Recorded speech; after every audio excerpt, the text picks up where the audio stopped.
Ya, Assalamualaikum warahmatullahi wabarakatuh. Waalaikumsalam warahmatullahi wabarakatuh. Di sini saya sebagai moderator dari kelompok 5 ingin menjelaskan tentang makalah kami, yaitu tentang ekuivalen logis dan dalil logika. Di sini kelompok 5 beranggotakan yaitu Tasya Amanda dengan NIM 2, saya sendiri Denny Kurniawan dengan NIM 17, Agdina Aulia Rahma dengan NIM 21, dan Tia Agustina dengan NIM 26, dan Binta Veronica dengan NIM 51. Sebelum itu, apa itu ekuivalen? Ekuivalen secara umum dinyatakan dalam arti mempunyai nilai, ukuran, makna yang sama atau seharga. Kondisi ini bukan berarti bahwa ekuivalen dan sama dengan adalah hal yang sama. Oke. Materi selanjutnya akan dijelaskan oleh Agnina Aulia Rahma. Kepada Agnina dipersilakan. Dalam ekuivalen terdapat beberapa aturan. Yang pertama, hukum komutatif. Yang kedua, hukum asosiatif. Yang ketiga, hukum distribusi. Yang keempat, hukum identitas.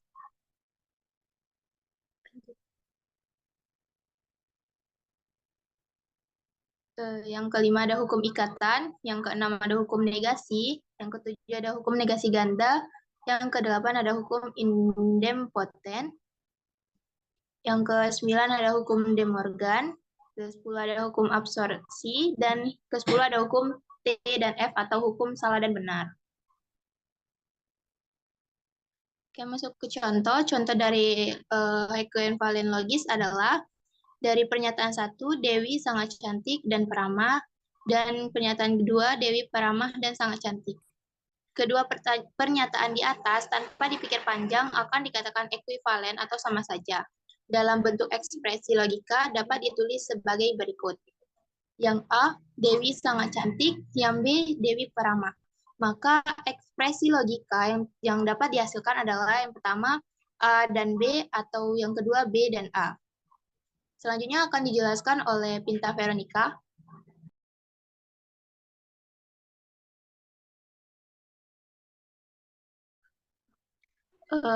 Jika dikatakan kedua buah ekspresi logika tersebut ekuivalen secara logis, maka dapat ditulis A dan B atau setara dengan B dan A. Ekuivalensi logis dari kedua ekspresi logika tersebut dapat dibuktikan dengan tabel kebenaran sebagai berikut. A dengan opsi benar-benar dan salah-salah, yang B dengan opsi benar-salah, dan yang A dan B dengan opsi benar, salah, salah, dan yang B dan A dengan opsi benar, salah, dan salah. Pembuktian dengan tabel kebenaran di atas, ekspresi logika mempunyai nilai yaitu T dan F atau salah dan benar, dikatakan ekuivalen karena urutan tetap sama. Maka secara logis dapat dikatakan ekuivalen, tapi akan dikatakan tidak ekuivalen apabila urutan pada T dan F tidak sama, maka tidak bisa dikatakan ekuivalen secara logis. Selanjutnya akan dijelaskan oleh Binta Veronica. Jenis-jenis dalil logika. Yang pertama ada dalil identitas, kedua dalil idempoten, ketiga dalil komplement, yang keempat dalil komutatif,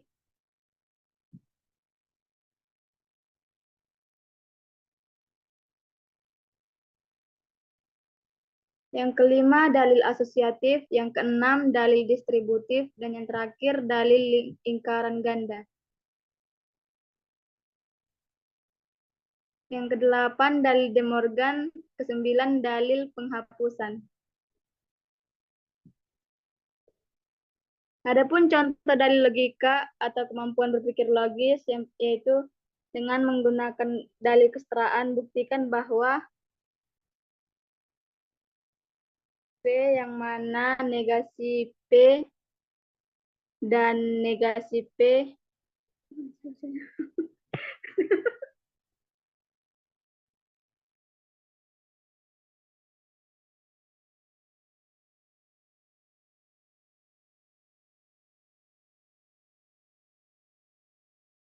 Baiklah, contoh yang kedua yaitu dengan menggunakan dalil kesetaraan, buktikan bahwasannya jika Q maka P dan negasi Q maka negasi P adalah suatu tautologi di mana jawaban ini dapat dilihat pada slide yang sedang ditampilkan.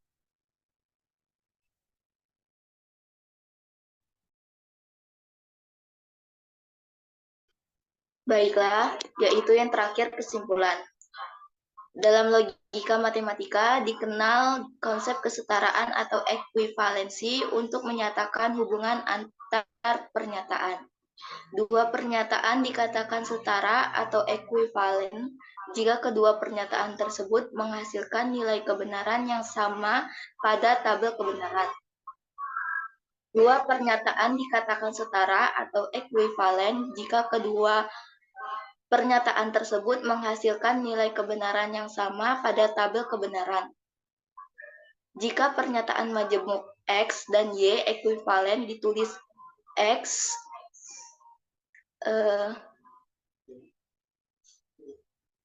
identik Y, maka nilai kebenaran pernyataan majemuk X dan Y sama. Terdapat 10 aturan ekuivalen logis. Aturan dari ekuivalen dan dalil logika hampir sama. Syarat dua pernyataan majemuk dikatakan ekuivalen adalah jika kedua pernyataan majemuk tersebut memiliki nilai kebenaran yang sama. Pembuktiannya bisa diperoleh dengan membuat tabel nilai kebenaran dan perlihatkan bahwa kedua pernyataan majemuk tersebut memiliki nilai kebenaran yang sama. Baiklah, itulah hasil dari diskusi kami. Dari teman-teman, adakah yang ingin bertanya? Ya, saya ingin bertanya. Baik, kepada Febriana, silakan.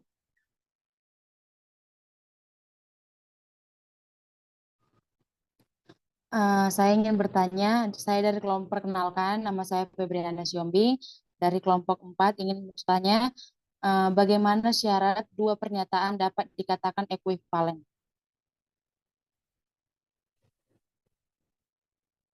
Baiklah, pertanyaan akan kami catat. Apakah ada lagi pertanyaan dari teman-teman?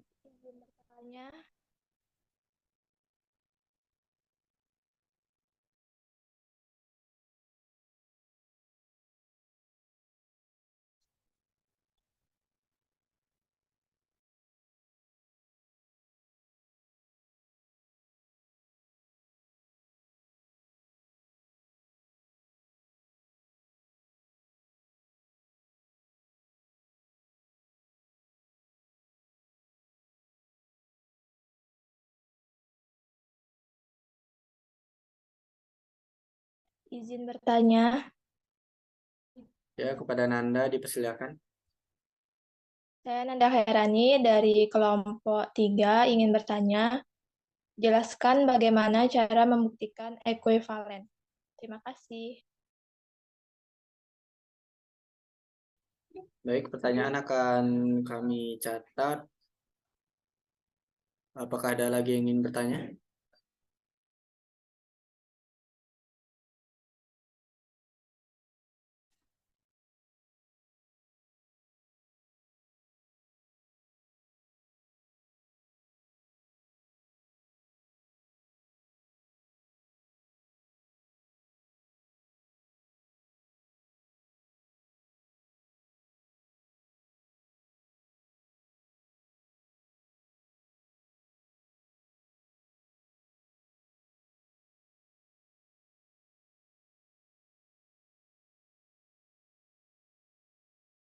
Baik, teman-teman, apakah hanya itu pertanyaan yang ingin ditanyakan?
Perkenalkan, saya Rizky Oktavia Ramadhani dari kelompok 6 ingin bertanya kepada kelompok 5, apa yang dimaksud dengan proporsi tautologi?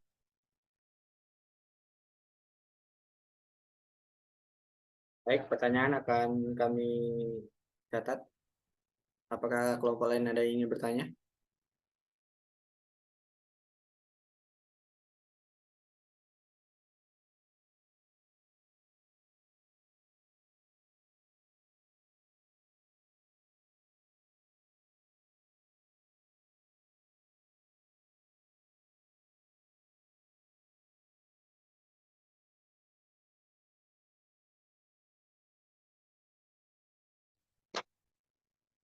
Izin, Dendi. Ya, kepada Nida.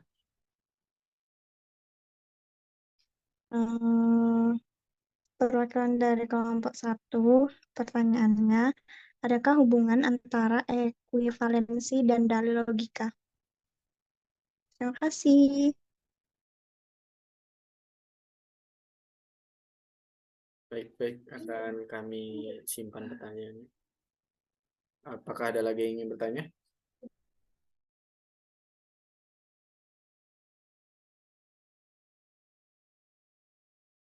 Baiklah, jika tidak ada pertanyaan lagi, saya akan menjawab pertanyaan dari Febri, kelompok 4.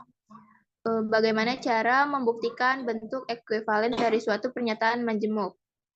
Jawabannya adalah dua pernyataan dikatakan ekuivalen jika kedua pernyataan majemuk tersebut memiliki nilai kebenaran yang sama. Sehingga untuk melihat keabsahan kedua bentuk ekuivalen pernyataan majemuk dapat dilihat melalui tabel kebenaran. Bagaimana, Febri? Iya, terima kasih Nina. Sama-sama.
Baiklah, selanjutnya saya akan menjawab pertanyaan dari kelompok 3.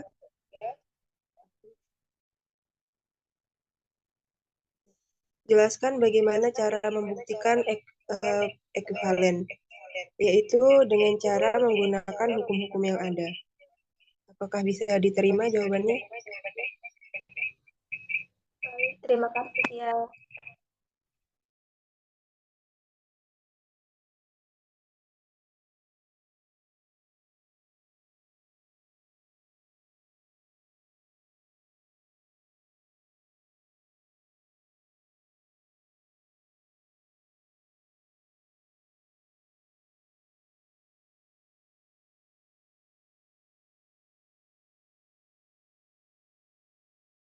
Baiklah, saya akan menjawab pertanyaan kelompok 6. Apa yang dimaksud proporsi tautologi? Sebuah proposisi majemuk disebut tautologi jika ia benar untuk semua kasus, sebaliknya disebut kontradiksi jika ia salah untuk semua kasus.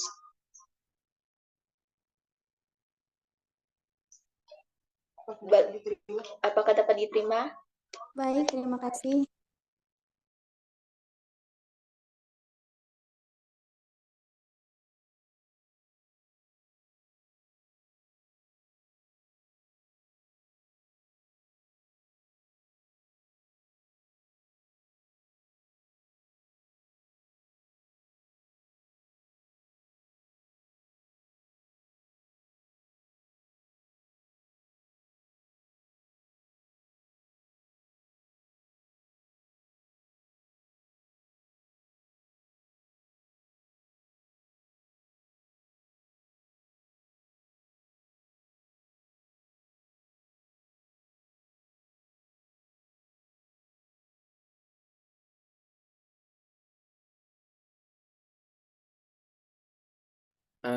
Untuk Nida tadi pertanyaannya bisa diulang?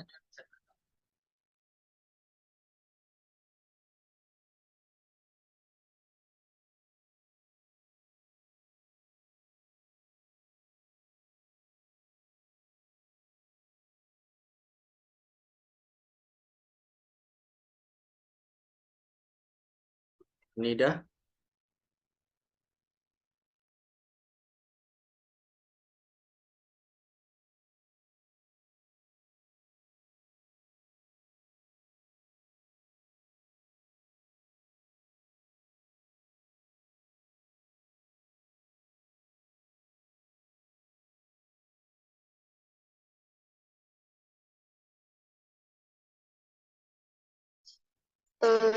Soal dari kandidat itu hubungan ekuivalen dengan dalil logika. Jawabannya, dalil logika dibutuhkan untuk memberikan pemahaman bagi mereka yang hanya percaya dalil logika. Contohnya, pada saat berargumen, kita harus memberikan pemahaman tentang argumen kita agar paham dan masuk.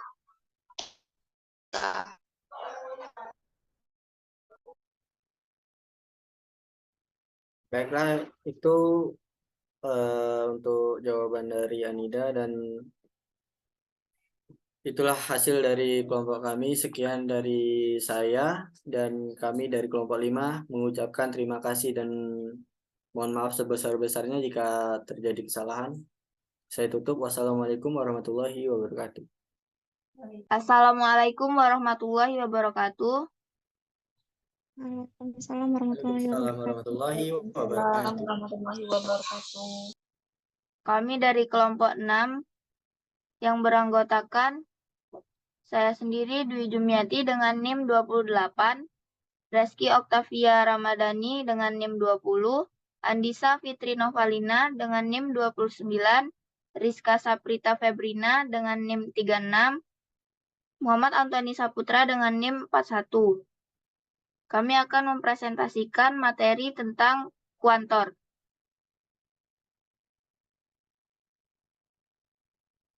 Untuk materi yang pertama akan dijelaskan oleh Andisa. Kuantor, definisi. Kuantor adalah suatu istilah yang menyatakan berapa banyak dari suatu objek dalam suatu sistem. Suatu kesimpulan dalam logika sering digambarkan menggunakan kuantor-kuantor. Kuantor adalah kalimat ekspresi yang memuat kuantitas objek yang terlibat, misalnya ada, semua, beberapa, dan lain-lain. Proses pemberian kuantor disebut pengkuantoran. Kuantor merupakan kalimat ekspresi yang membuat kuantitas objek yang terlibat, misalnya ada, semua, beberapa, tidak semua, dan lain-lain.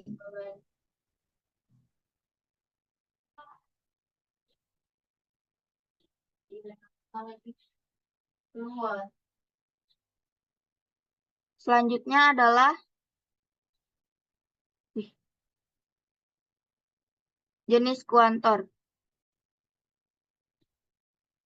Jenis kuantor terdiri dari dua bentuk, yaitu kuantor universal dan kuantor eksistensial. Kuantor universal memiliki kata-kata yang mengandung makna umum dan menyeluruh. Kuantor universal menunjukkan bahwa setiap objek dalam semestanya mempunyai sifat kalimat yang menyatakan simbolnya.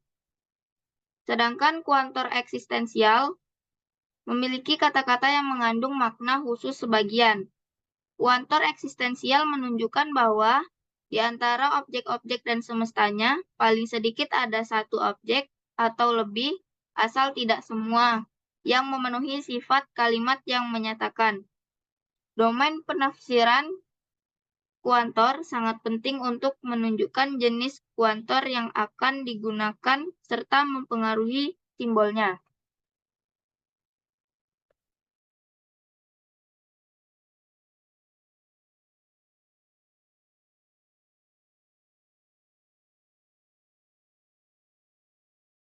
Selanjutnya, aturan kuantor. Aturan kuantor ada 4, yaitu universal insertion, Kuantor umum sebuah fungsi proposisi hanya benar jika dan hanya jika semua substitution instan fungsi proposisinya benar. Dengan demikian, kita dapat menarik kesimpulan bahwa suatu substitution instan sebuah fungsi proposisi dapat ditarik secara valid dari kuantor umumnya. Kita dapat menyatakan aturan ini dengan notasi di mana A adalah lambang individual. Yang kedua, universal generalization.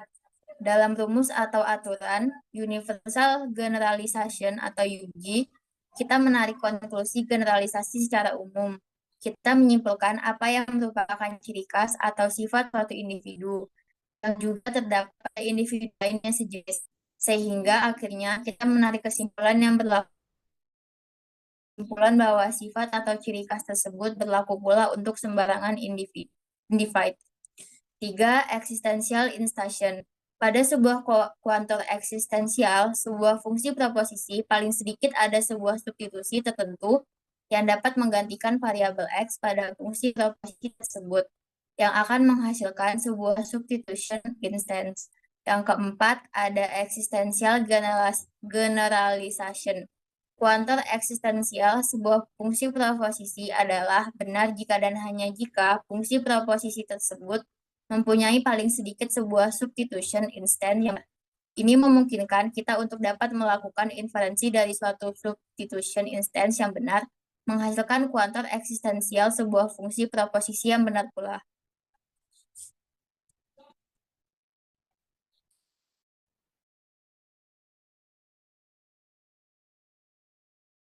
Selanjutnya, contoh kuantor universal yang akan dijelaskan oleh Pia.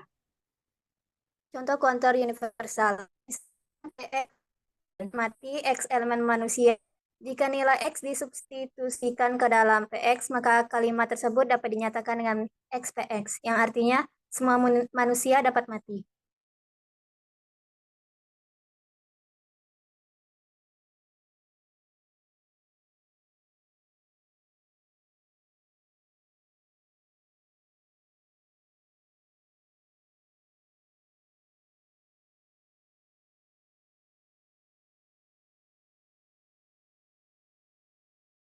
Selanjutnya, contoh kuantor eksisten. Contoh kuantor eksisten. X adalah tempat parkir di Stikom. PX, X sudah ditempati, maka PX, PX adalah beberapa tempat parkir di Stikom sudah ditempati. Ada tempat parkir di Stikom yang sudah ditempati, dan setidaknya satu tempat parkir di Stikom sudah ditempati.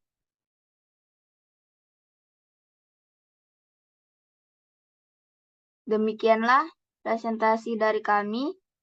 Bagi teman-teman yang ingin bertanya, dipersilahkan.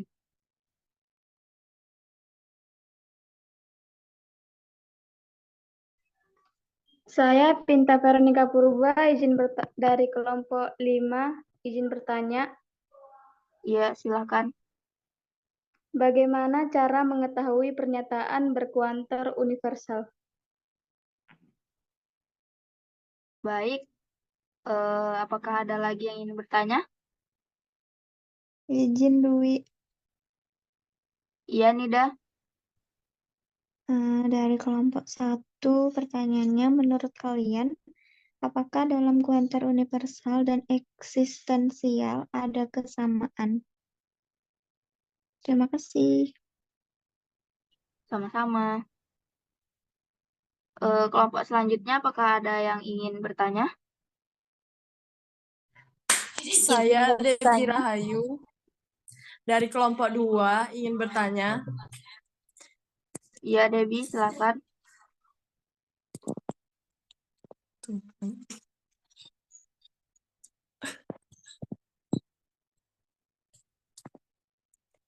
Apakah fungsi dari penggunaan kalimat kuantor? Baik, terima kasih, Debbie. Sama-sama. Izin bertanya. Iya, Bila.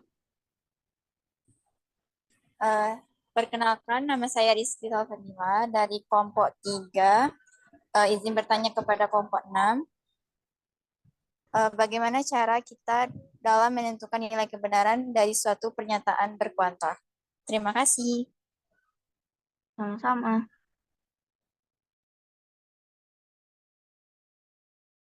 Baiklah, kami akan menjawab pertanyaan dari kelompok Pinta tadi. Dipersilakan.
Baiklah, saya akan menjawab pertanyaan kelompok 2, yaitu apakah fungsi dari penggunaan kalimat kuantor?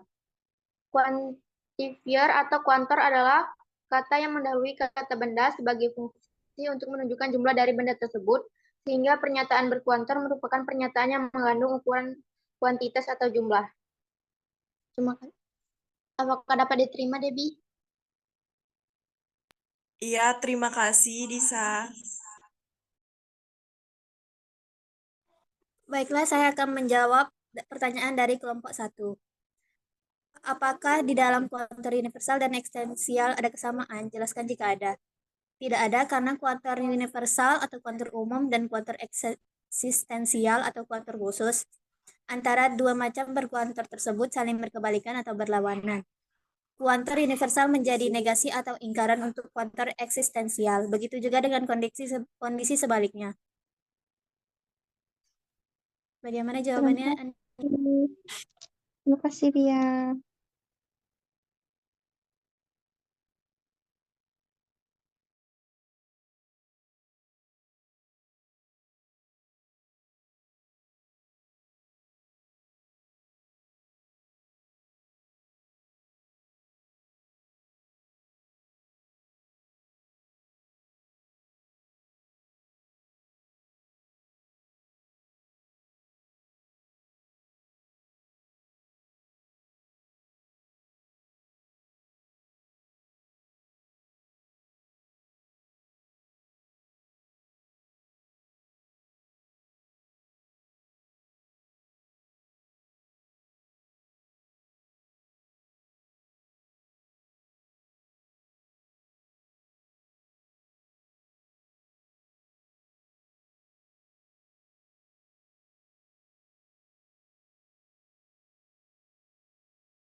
Baiklah, saya di sini akan menjawab pertanyaan dari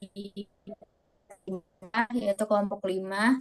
Bagaimana cara mengetahui pernyataan berkuantor universal? Ada dua macam kuantor untuk menyatakan jumlah objek, yaitu satu kuantor universal. Kuantor universal menunjukkan bahwa setiap objek dalam semestanya mempunyai sifat kalimat yang menyatakannya. Simbol untuk kuantor universal itu dibaca untuk semua atau untuk setiap. Misalnya PX sama dengan PX yaitu X dapat mati.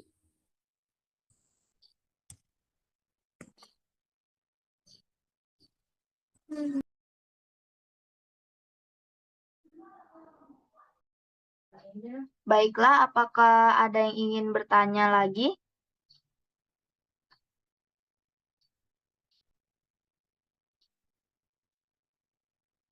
Jika tidak ada, demikianlah kami akan menutup presentasi kami. Demikianlah presentasi dari kelompok 6. Kami akhiri. Wassalamualaikum warahmatullahi wabarakatuh. Waalaikumsalam warahmatullahi wabarakatuh. Waalaikumsalam warahmatullahi wabarakatuh.